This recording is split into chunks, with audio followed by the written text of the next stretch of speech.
Discover how to become investable by creating a zero-risk startup in today's episode with Paulo Andrez. Paulo Andrez is an international expert in entrepreneurship and innovation, scale-up, and risk mitigation, and the best-selling author of Zero Risk Startup, published by Forbes Books. And Paulo is also a prolific angel investor with an active portfolio including startup and scale-up companies, and he received the award Best European Angel Investment in 2012 when one of his investments reached 24.5 million euros in revenues within its first year of operations. So the first question I have is, how can entrepreneurs create a zero-risk startup? Welcome to Awakened Titans podcast with Lily Patrascu. Mind-blowing conversations with influential business titans sharing how you can manifest abundance, love, joy, success through quantum awakening, quantum manifestation, quantum healing, quantum miracles, exponential business growth, and innovative products and services. Thank you very much for the invitation. It's a pleasure to be here in your podcast. Answering your question about how the entrepreneurs can create a zero-risk startup is basically the first thing that they need to evaluate is their acceptable level of risk. A lot of entrepreneurs don't measure what is their acceptable level of risk, and then they try to put all the risk into investors, into grants, and only 3% of startups are able to raise funds from investors, which means that 97% do not start their companies through investors. Maybe they can try to get money from banks, but on that front is also very little percentage of those that are able to get funds from the banks without collaterals from the family, etc.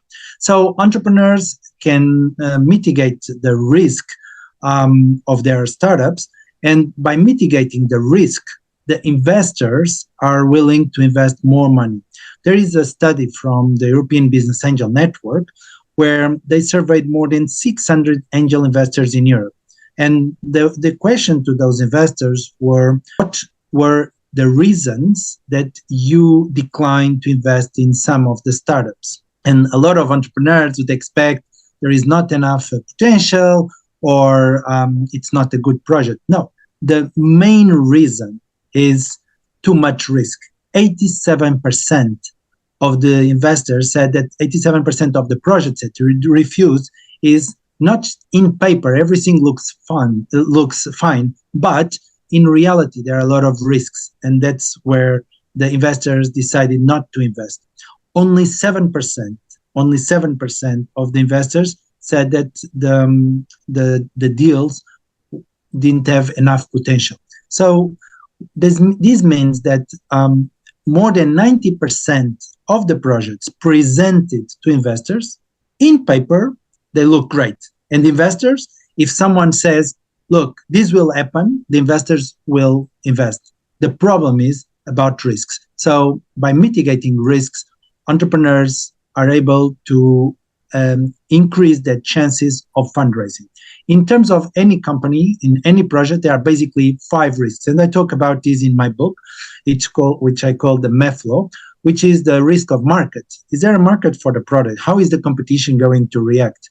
The entrepreneur team risk.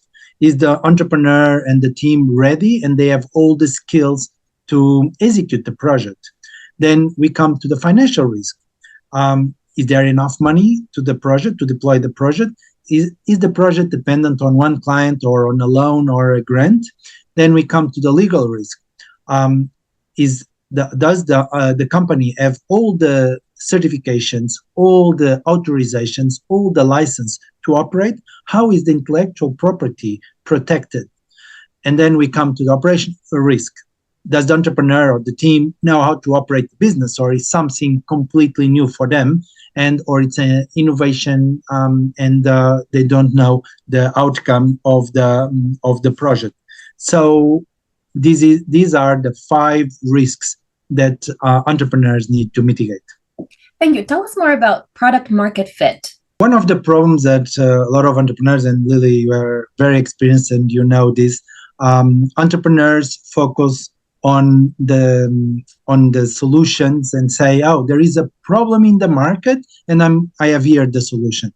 But they don't focus in trying to identify the problems and see if this is a real problem. So there is a perceived problem in the market, but they don't understand if it's real or not, because there may be a problem in the market, but potentially the clients will not buy from them.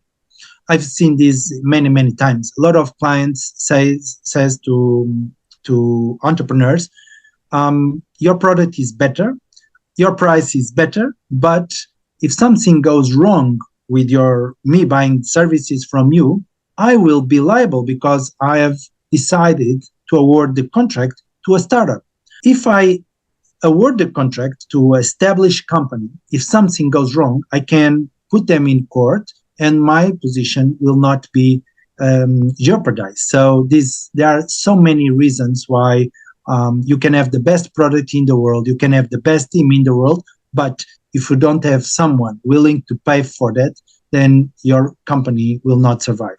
Thank you. Tell us about perceived versus real risks. One of the main obstacles that I see in the market is that entrepreneurs perceive a lot of risks, and they don't try to mitigate those risks. For instance, just to give a simple example, imagine someone wants to establish a travel agency in a country, and they have heard from a friend, or they Googled very simply, and it says that they need to have a guarantee for £125,000, for instance, that they need to have the money up front.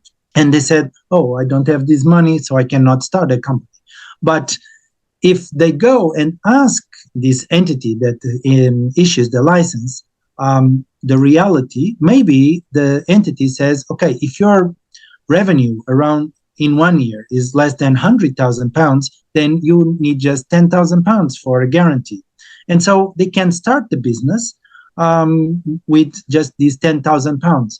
And the perceived risk, initial perceived risk, then that was 100, more than 100, now is only 10. So you need to ask questions. Entrepreneurs need to ask questions in order to identify the perceived risk. For instance, if you're an entrepreneur wants to sell a product to a retailer, they may say, the retailer only works with big companies, or because we don't have enough quantity to supply to them. And they will ask a lot of quantity. And so we cannot. So there is no point for us to knock at that door. But maybe if you ask them, maybe they find a solution and say, okay, look, we cannot buy from you to sell in the stores, but online there is no problem. So the entrepreneur needs to talk with the potential clients, potential licensing entities, in order to reduce the perceived risk versus the real risk.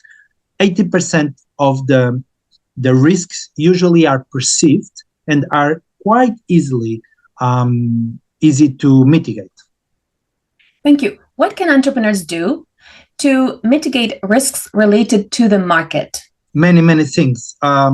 First is they can, instead of creating a product and then trying to sell the product, first thing is try to talk with clients and understand their pains and say, okay, if I create this product with these features, would you be interested? And this is something that they get the better feedback.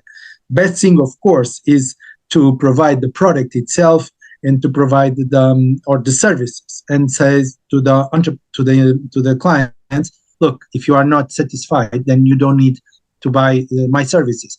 What is the best is to say, look, I will provide the service, and if you're not satisfied, you don't need to pay me. I think that's very positive thing. In terms of the market, and I talk about this in the book, it's not just about the product itself. It's about, for instance, the guarantee if there are products that are in default. For instance, I had a friend in Germany. They he was producing electrical bicycles, and he wanted to sell to a big retailer in Germany. The big retailer said, look, the product is great. The price is great, but you do not have a network of repair shops. So if there is something wrong with these bicycles, we need to send them to Spain, and it will take several weeks before they come back. And there's going to be a lot of cost. So there are a lot of things that entrepreneurs need to mitigate before trying to sell. But for instance, one thing that entrepreneurs can also do in order, for instance, for the retailers, and I've helped a lot of entrepreneurs approaching retailers on this, is to say the following: look, I have this product. I think this product can sell to your audience. So instead of you buying from me and putting in the website, in the stores, whatever, how about we do drop shipment, which means that you put the product in your website, and if you have a client, you sell, and you send your courier to pick the product from my warehouse, and it transfers the product directly to the customer. So what is the risk of the retailer? No risk, because he receives the money, and if the product is not delivered, he doesn't lose the money as well. So I think this is a nice way to start mitigating the market risk. And then if the product sells a lot, the retailer will buy for sure. So try to understand first the market, try to talk with the market, and don't create a product. Don't do a lot of investment before knowing that the market is willing to buy your product. Thank you. How can entrepreneurs de-risk their startup with their team and their personal mindset? That's the most difficult risk, is the personality of the entrepreneur and also the team. A lot of entrepreneurs think that they are able to manage everything, but in reality, this is not true. So if an entrepreneur understands what are their weaknesses, then they can either bring a co-founder or bring someone in the team. So that's one thing, is the perception of the entrepreneur. The other thing is the perception of investors. So if an entrepreneur is trying to fundraise, one good question to ask investors that potentially decline the investment is to say, okay, what were the weakest points on my project? What would you recommend? And maybe they say, look, you are just alone. We don't feel comfortable that you are running the show because you are an engineer, but you don't have knowledge of financials or marketing. In any company, there are basically three functions. One is to produce the product or the service. Another one is to manage the administrative part, the license, legal part, accounts as well. And the third one, of course, is marketing and sales. So it's not very common that an entrepreneur has these three skills.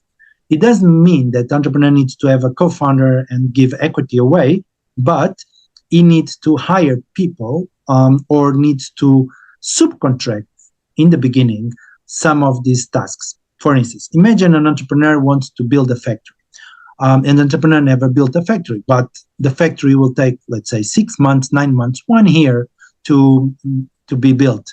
The entrepreneur doesn't need to have a co-founder that knows how to build factories, but he can hire an interim COO or someone that has experience for 1 year just to help in building the factory. So the entrepreneur says to the banks, to the investors, look, I don't know anything about building factories, but I hired this person that has built 10 factories. He is going to manage all the process of building the factories. So the entrepreneur needs to identify the key risks in terms of the team and the entrepreneur itself.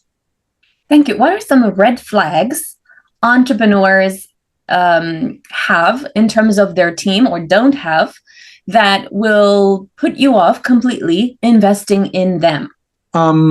If the entrepreneurs are not serious about the project, if the entrepreneur has a lot of companies, for instance, imagine an entrepreneur has 3 companies and is fundraising for a 4th company. So for me, it's a big problem to invest in this entrepreneur because I don't know where he will spend the time. and where you will put the costs, because probably there will be some shared costs that probably will put in the company that I've invested. So for me, it's a red flag.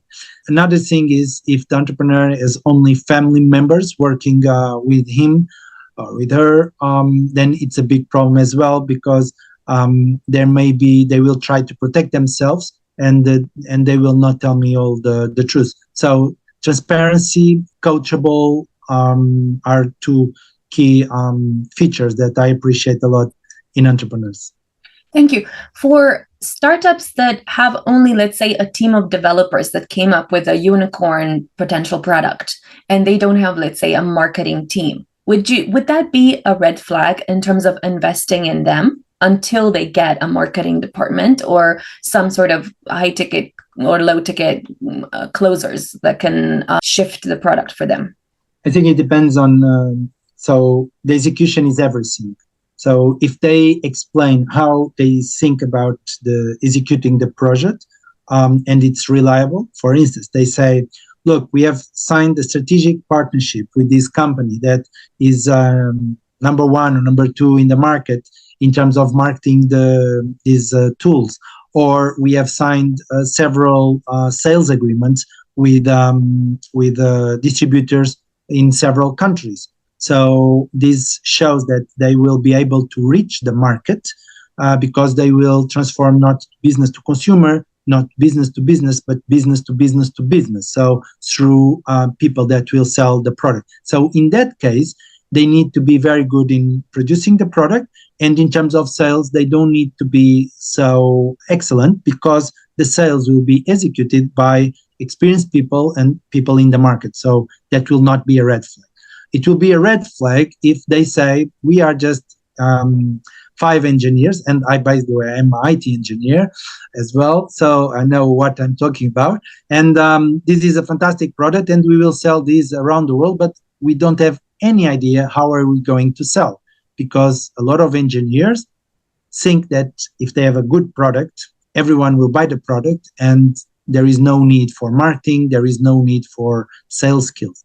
I remember one entrepreneur that he came to me in a desperate position, because he says, look, we need money for sales. And I said, okay, but you are already in the market for 2 years. So tell me, how many companies did you approach? So he told me, no, I approached a lot of companies. And the conversion rate was very, very low. So something was strange there. And so I told this engineer, look, would you mind that I am part on a meeting, on a sales meeting with potential clients? So I just watch. So for me, it was enough just one meeting, because the entrepreneur, in order to show that he's super knowledgeable, he was selling to IT, head of IT departments in big organizations, explaining that with this software, the department would be reduced to 80%.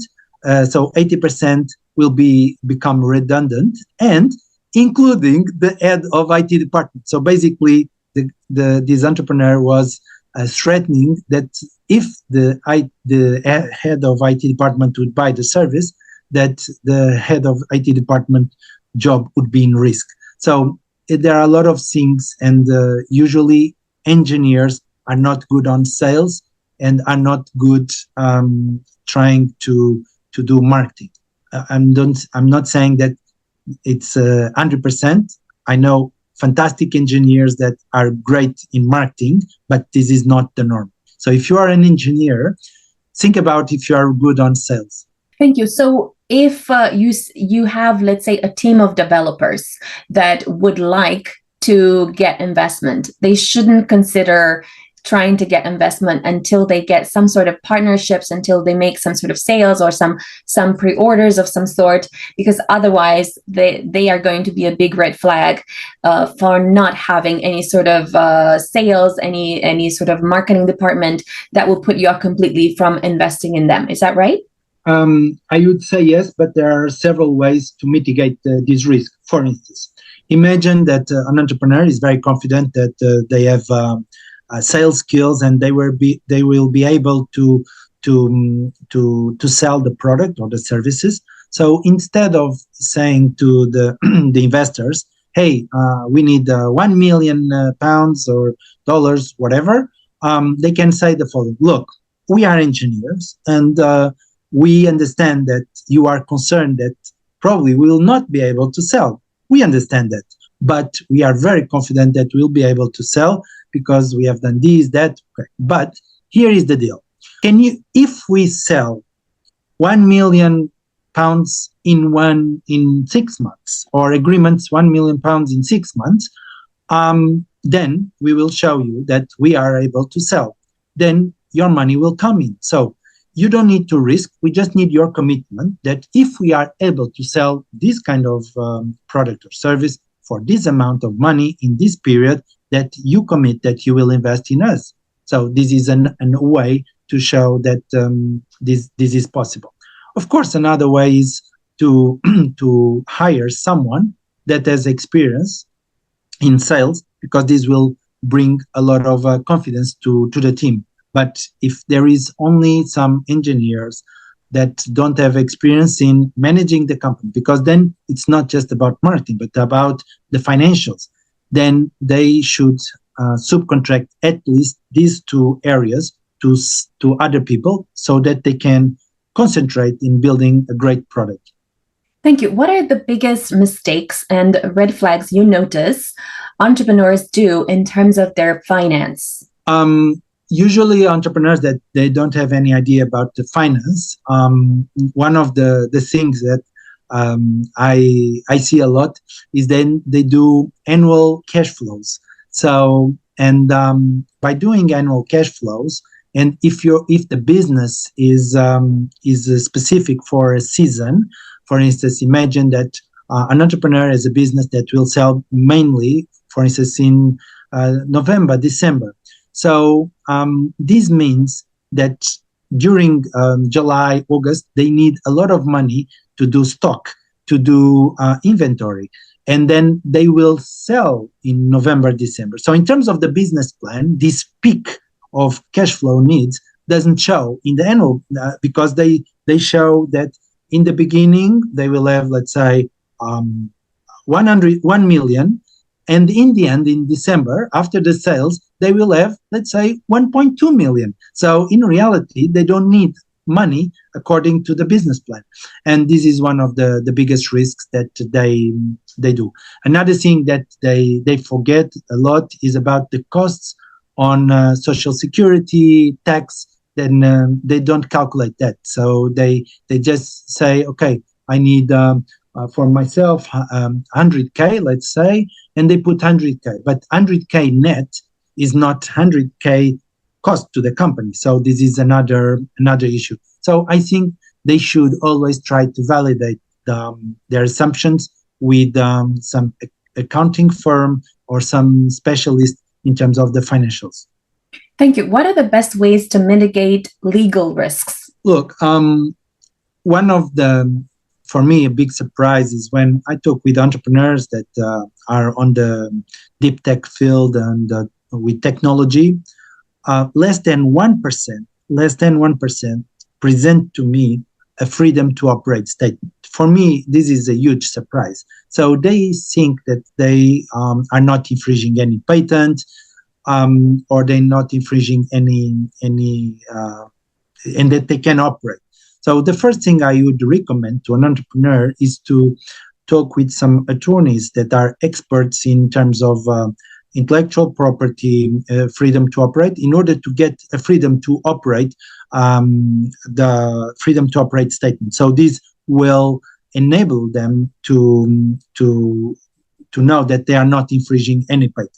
Another risk that I see a lot in terms of entrepreneurs, in terms of the legal risk, is that they think they will get a license in 2 or 3 months. And sometimes it takes 12 months or 2 years to get the license. And in that period, they have a lot of fixed costs and the company goes bankrupt. So that's one of the pros. For instance, in the book, one of the tips that I give in the book, I give more than 100 tips to entrepreneurs to mitigate the risk, is initially, if there is a lot of cost, and a lot of time to get the license to operate, why they don't try to talk with companies that have the license and they do a partnership agreement? Let's suppose, again, the travel agency, just because everyone understands the business of travel agencies. So imagine that there is a need for this huge money that you need to put. You need to wait for the license. You need to have computers. You need to have people, etc., etc., before you get the license. This will take 6, probably 9 months, and then only then the entrepreneur goes to the market and tries to sell. So there is a huge risk that something goes wrong.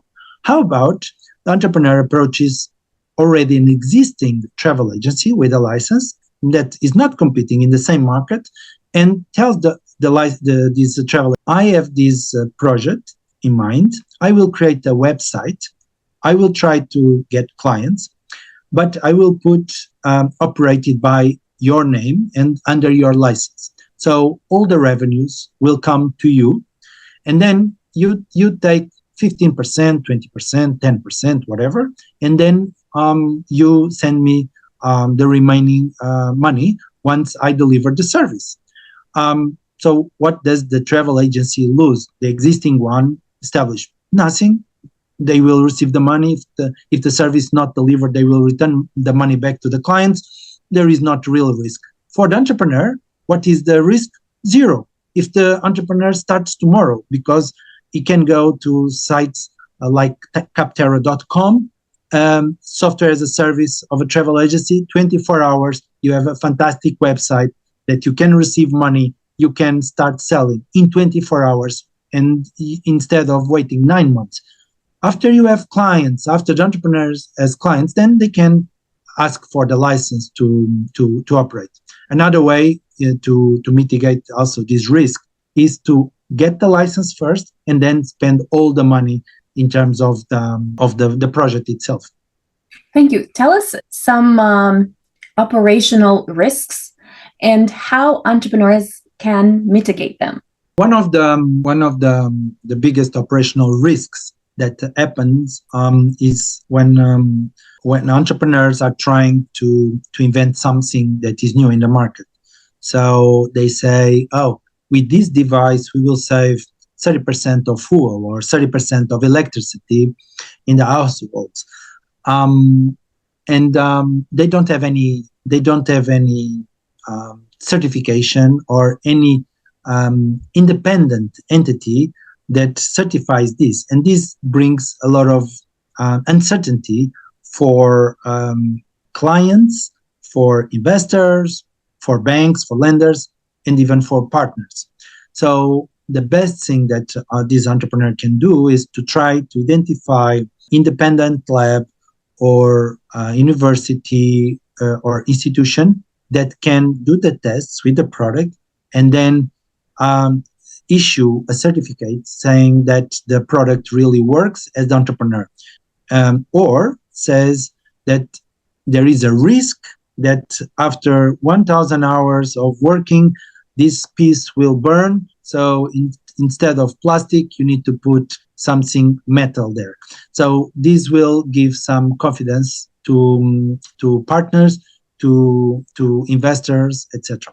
Another thing is on the operational risk, and I have a lot of stories that I could share, of course, not giving the real name of the entrepreneur, but I remember one entrepreneur, like 10 years ago, he wanted to build a factory of high-speed cars, sportive cars, and everyone loved the design, everyone.